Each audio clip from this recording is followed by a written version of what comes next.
बच्चों, अब हम लोग पढ़ेंगे प्रतिरोधक विलयन अर्थात बफर विलयन। तो इसको कैसे डिफाइन करेंगे, इसको समझें कि प्रबल अम्ल और प्रबल क्षार की थोड़ी मात्रा मिलाए जाने पर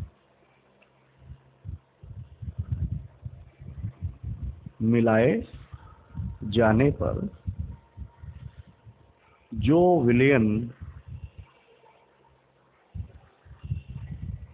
अपनी पीएच में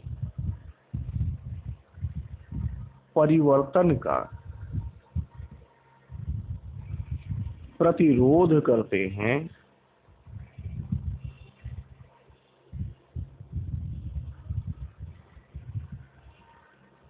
प्रतिरोधक या बफर विलयन कहलाते हैं।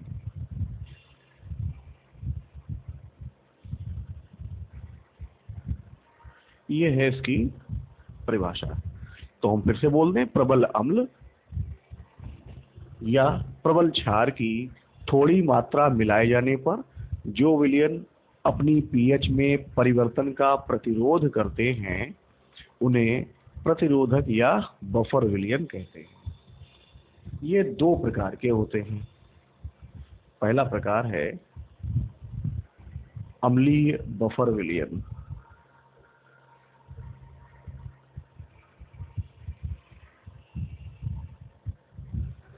अब ये बनता कैसे है, तो हमें ये लिखना पड़ेगा कि ये है दुर्बल अम्ल और इसके प्रबल क्षार के साथ बने लवण का मिश्रण होता है।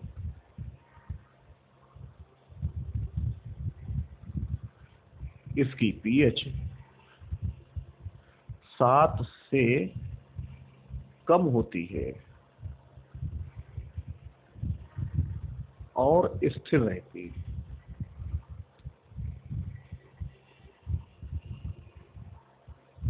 जैसे अब ये बताया जा रहा है कि ये दुर्बल अम्ल है और इसके प्रबल क्षार, जैसे कोई भी प्रबल क्षार के साथ बना लवण, यानी एक ऐसा लवण जो दुर्बल अम्ल और प्रबल क्षार से मिलकर बना है, साथ ही में दुर्बल अम्ल, इनका मिश्रण कहलाएगा अम्लीय बफर विलयन। जैसे एसिटिक अम्ल, ये है दुर्बल अम्ल, प्लस एसिटिक अम्ल और प्रबल क्षार जैसे NaOH की क्रिया से मिलकर बनाया गया लवण CH3COONA का मिश्रण अम्लीय बफर विलयन है। ठीक है,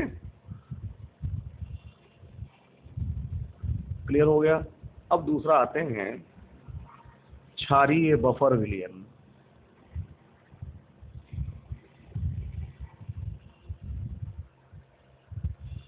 यहां पर क्या होगा कि यह दुर्बल क्षार और इसके प्रबल अम्ल के साथ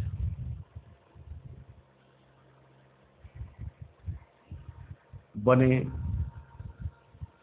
लवण का मिश्रण होता है।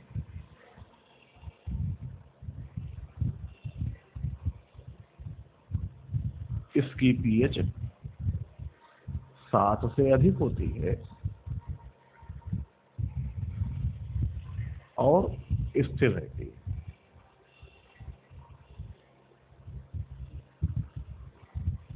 जैसे हमने एक दुर्बल क्षार लिया है NH4OH और इसका लवण बनाए वो भी प्रबल अम्ल के साथ, तब लवण आएगा NH4Cl। ये लवण है, इसका मिश्रण क्षारीय बफर विलयन है। इतना समझ में आ गया। अब एक बार इस चीज को पूरी तरीके से रिपीट कर लिया जाए कि प्रतिरोधक विलयन क्या है और ये कितने प्रकार का होता है। कि प्रबल अम्ल और प्रबल क्षार की थोड़ी मात्रा मिलाए जाने पर जो विलयन अपनी पीएच में परिवर्तन का प्रतिरोध करते हैं या विरोध करते हैं, प्रतिरोधक अथवा बफर विलयन कहलाते हैं। ये दो प्रकार के होते हैं।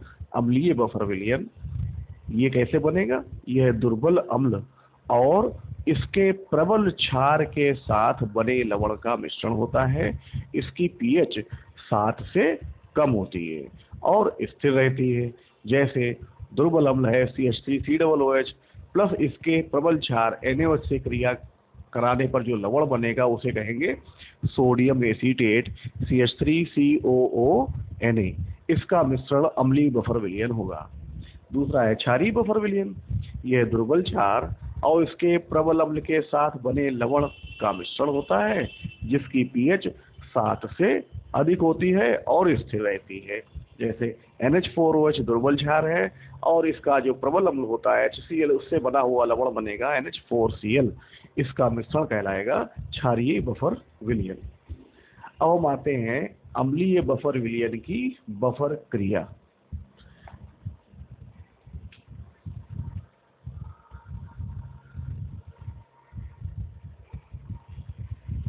अम्लीय बफर विलयन की बफर क्रिया।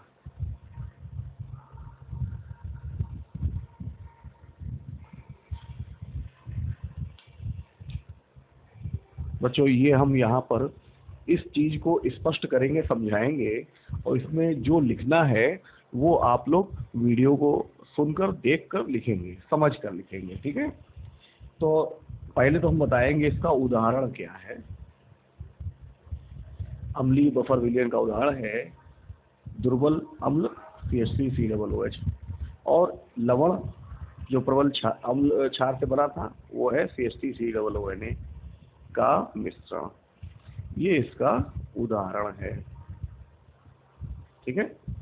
अब हम यहाँ पर बताएंगे कि एसिटिक अम्ल दुर्बल अम्ल है। एसिटिक अम्ल दुर्बल अम्ल है। जो हम बोलेंगे वो आपको लिखना है। ठीक है? इसीलिए हम बोल रहे हैं कि एसिटिक अम्ल दुर्बल अम्ल है जिसका आयनन कम होता है, जबकि सोडियम एसीटेट प्रबल विद्युत अपघट्य है जिसका आयनन अधिक होता है। इतना पहले लिखेंगे। क्या लिखेंगे? फिर से बोल दें कि एसिटिक अम्ल दुर्बल अम्ल है जिसका आयनन कम होता है, जबकि सोडियम एसीटेट प्रबल विद्युत अपघट्य है जिसका आयनन अधिक होता है। अब इसके बाद, ये लिखने के बाद समीकरण बनाएंगे कि CH3COOH ये एसिटिक अम्ल है, इसका आयनन करेंगे तो बनेगा acetate ion plus H ion. ये कम आयनित होता है। क्यों है? क्योंकि ये दुर्बल है।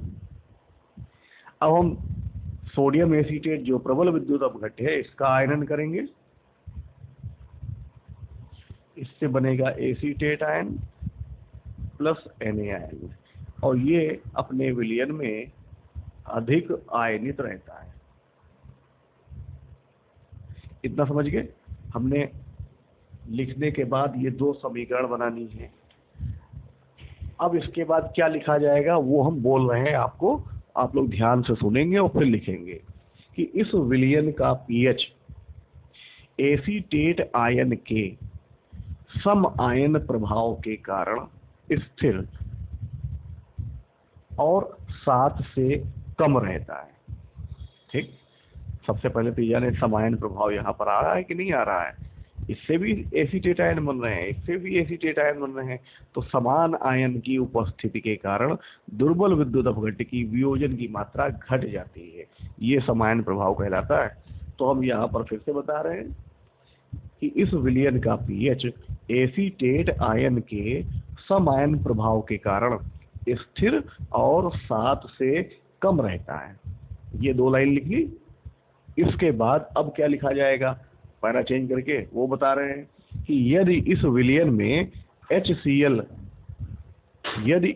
में प्रबल अम्ल HCl की थोड़ी मात्रा मिलाई जाए तो HCl से प्राप्त H आयन, यदि इस विलयन में HCl की थोड़ी मात्रा मिलाई जाए तो HCl से प्राप्त H आयन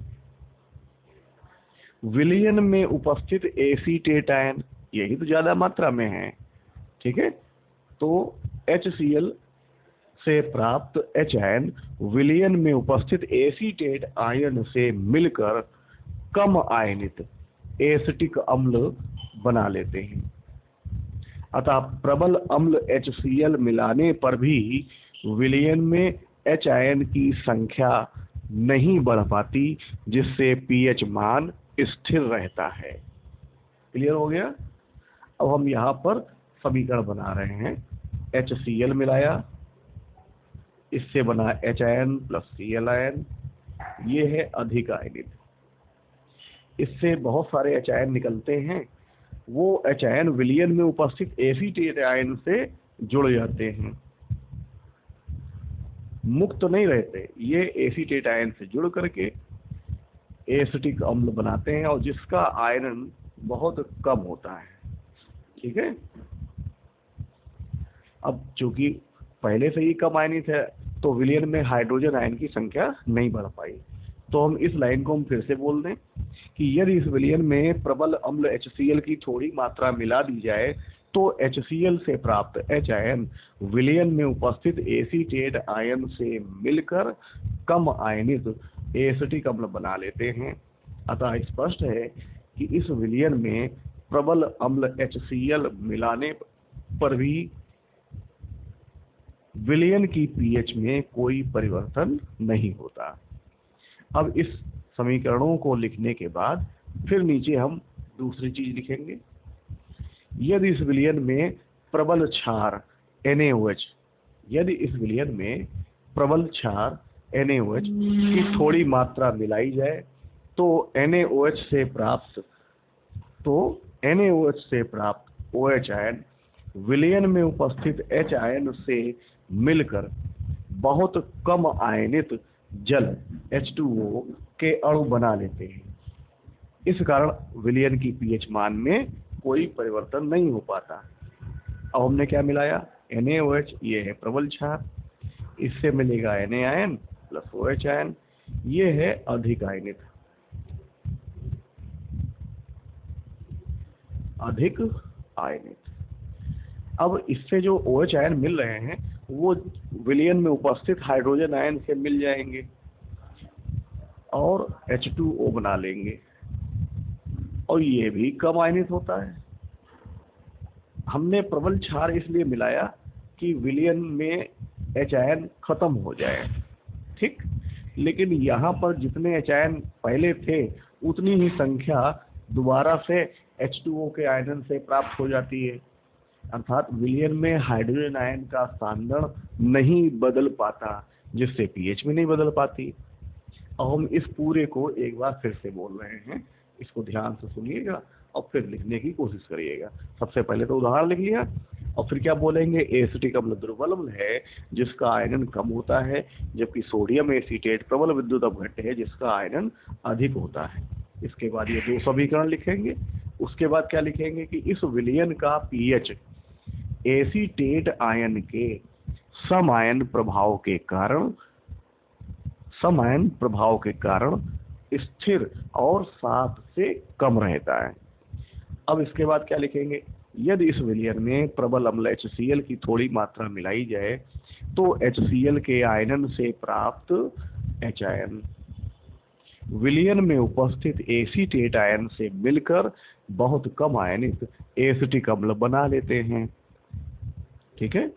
अतः स्पष्ट है कि प्रबल अम्ल HCl मिलाने पर भी विलयन की pH स्थिर रहती है। इसके बाद दो समीकरण ये वाली लिखेंगे और उसके बाद फिर जो बोल रहे हैं उसको लिखना है। यदि इस विलयन में प्रबल क्षार NaOH की थोड़ी मात्रा मिलाई जाए, तो NaOH से प्राप्त OH आयन विलयन में उपस्थित H आयन से मिलकर बहुत कम आयनित जल के अणु बना लेते हैं। इस प्रकार प्रबल क्षार मिलाने पर भी विलयन की pH स्थिर रहती है।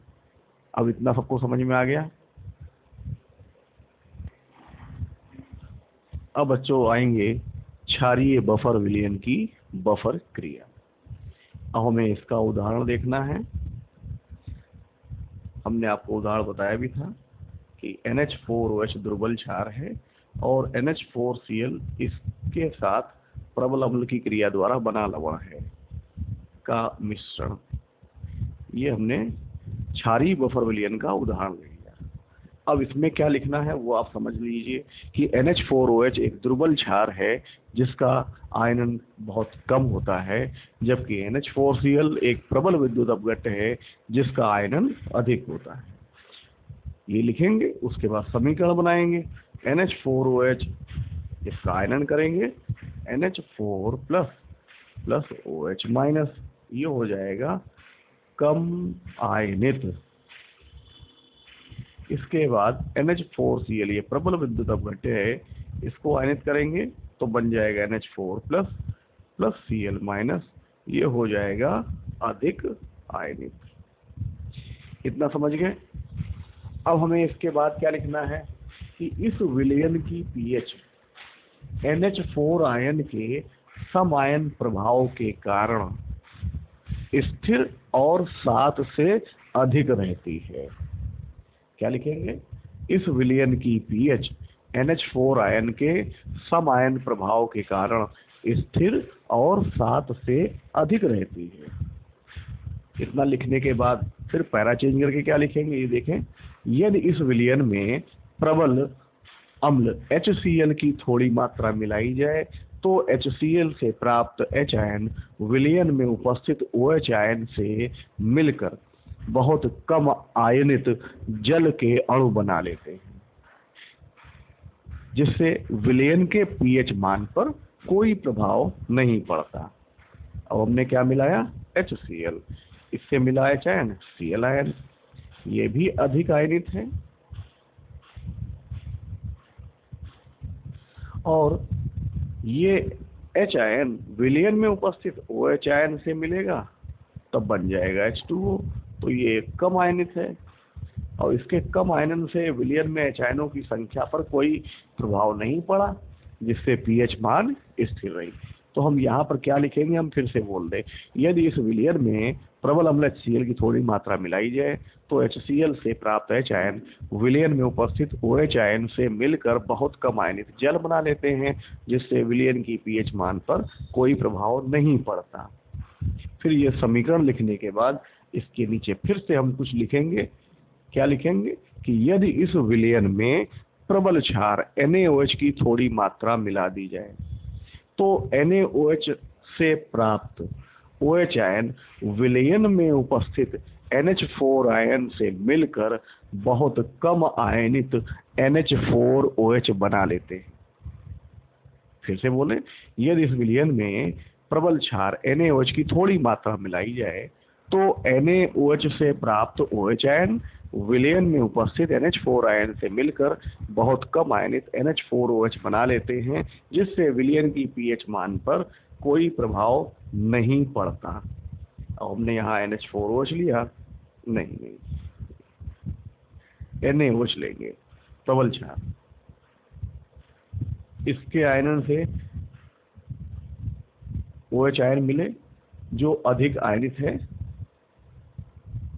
और ये अधिक मात्रा में OH आयन विलयन में उपस्थित NH4 आयन से मिल करके पुनः NH4OH बनाते हैं जो कम आयनित होता है। इतना समझ में आ गया? तो क्षारीय बफर विलयन की बफर क्रिया को हम एक बार फिर से पूरी तरीके से समझा दें। उदाहरण ये है, NH4OH दुर्बल क्षार है जिसका आयरन बहुत कम होता है, जबकि NH4Cl प्रबल विद्युत अपघट्य है जिसका आयरन बहुत अधिक होता है। इस प्रकार से ये दोनों समीकरण देंगे। इसके बाद क्या लिखेंगे? इस विलयन की pH NH4 आयन के सम आयन प्रभाव के कारण स्थिर और 7 से अधिक रहती है। अब इसके बाद क्या लिखेंगे? यदि इस विलयन में प्रबल अम्ल HCl की थोड़ी मात्रा मिलाई जाए तो HCl से प्राप्त H आयन विलयन में उपस्थित OH आयन से संयोग कर कम आयनित जल बना लेते हैं, जिससे विलयन की pH स्थिर रहती है। अब इसके बाद क्या लिखेंगे समीकरण लिखने के बाद कि यदि इस विलयन में प्रबल क्षार NaOH की थोड़ी मात्रा मिला दी जाए तो विलयन मिला दी जाए तो इससे प्राप्त OH आयन विलयन में उपस्थित NH4 आयन से मिलकर बहुत कम आयनित NH4OH बना लेते हैं, जिससे विलयन की pH मान पे कोई परिवर्तन नहीं होता। अब समझ में आ गया?